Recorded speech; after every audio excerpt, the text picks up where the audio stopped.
SC ST కేసులు ఆ రోజు ఎస్సీలను అవమానించింది, జైలుకు పోయి వచ్చిన అమ్మాయి.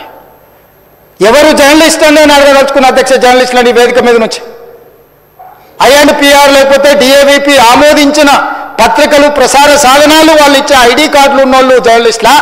ఎవడు పడితే వాడు ఏదో ఒక ట్యూబ్ పెట్టుకొని మమ్మల్ని ఇష్ట రాజ్యంగా అధ్యక్ష, ప్రజా జీవితంలో ఉన్నాం కాబట్టి నిజంగా ఓపిక పడుతున్నాం అధ్యక్ష, రక్తం మరుగుతుంది.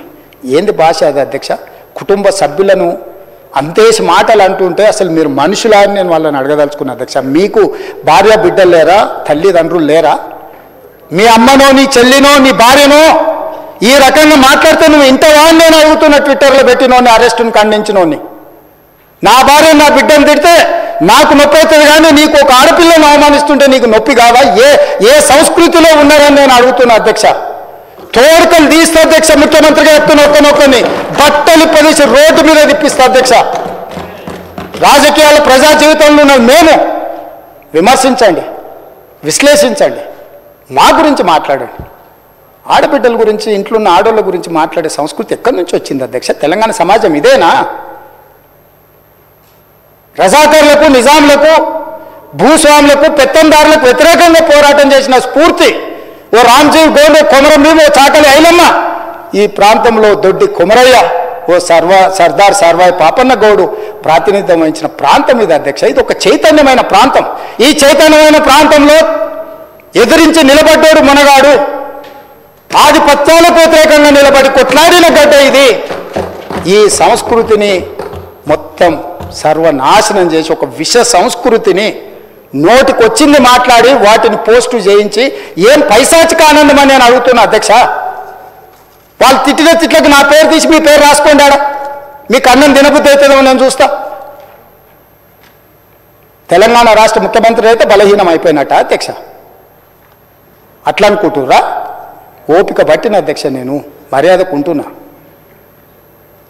మీకు ఎంతమంది ఉన్నారో తెలియదు, నాకు చికాకు వచ్చిందని తెలిస్తే లక్షలాది మంది పిల్లలు రోడ్డు మీదకి వచ్చి బట్టలు తీసుకొడతారు అధ్యక్ష ఒక్కడినొక్కడిని. నేను వద్దంటున్నా కాబట్టి, చట్టాన్ని గౌరవిస్తా కాబట్టి, చట్టాల పట్ల, శాసనాల పట్ల, ఈ భారత రాజ్యాంగం పట్ల మాకు సంపూర్ణమైన విశ్వాసం, నమ్మకం ఉంది కాబట్టి ఏమనుకుంటూ ఊరుకుంటున్నాం అధ్యక్ష. అది మా చేతగాని తనం కాదు.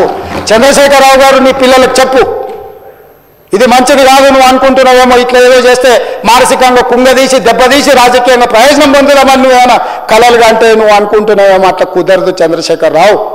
నేను చెప్పదలుచుకున్నా, హద్దు దాటితే, మాట జారితే దాని ఫలితం ఎట్లుంటుందో అనుభవిస్తారని నేను చెప్పదలుచుకున్నా అధ్యక్ష. పదవి ఎంతకాలం ఉంటుందని కాదు, ఎట్లా ఉన్నామనేదాన్ని నేను లెక్కగడతా అధ్యక్ష. ఆత్మగౌరవం చంపుకొని పదవి కోసం లాలూచిపడి దిగజారే రాజకీయాలు నేను చేయను అధ్యక్ష. ఉన్నంతకాలమే ఉంటా, నిటారుగుంటా, నికార్సుగుంటా.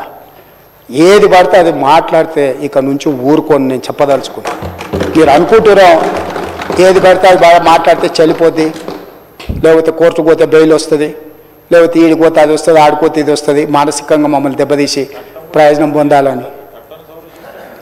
అవసరమైతే చట్టాన్ని సవరించే పని అని చేస్తాం. ఏం భాష అధ్యక్ష? ఒకసారి మీరు చూడండి అధ్యక్ష. ఆడపిల్లలు ఆ రకమైన భాషను వాడి ఆడపిల్లలే వాళ్ళ ప్లాట్ఫామ్లలో పోస్టింగ్ చేస్తే ఇది మంచిదా అధ్యక్ష? ఏం సాంప్రదాయం? తెలంగాణలో ఇట్లాంటి సాంప్రదాయం ఎప్పుడైనా ఉందా అధ్యక్ష? తెలంగాణ ఉద్యమ సందర్భంలో కూడా అంత పెద్ద ఎత్తున భావోద్వేగాలు ఉన్నప్పుడు కూడా ఇలాంటి భాషా ప్రయోగం జరగలేదు అధ్యక్ష. ఇదెక్కడి వింతపోకడలు, పైశాచిక ఆనందం అధ్యక్ష?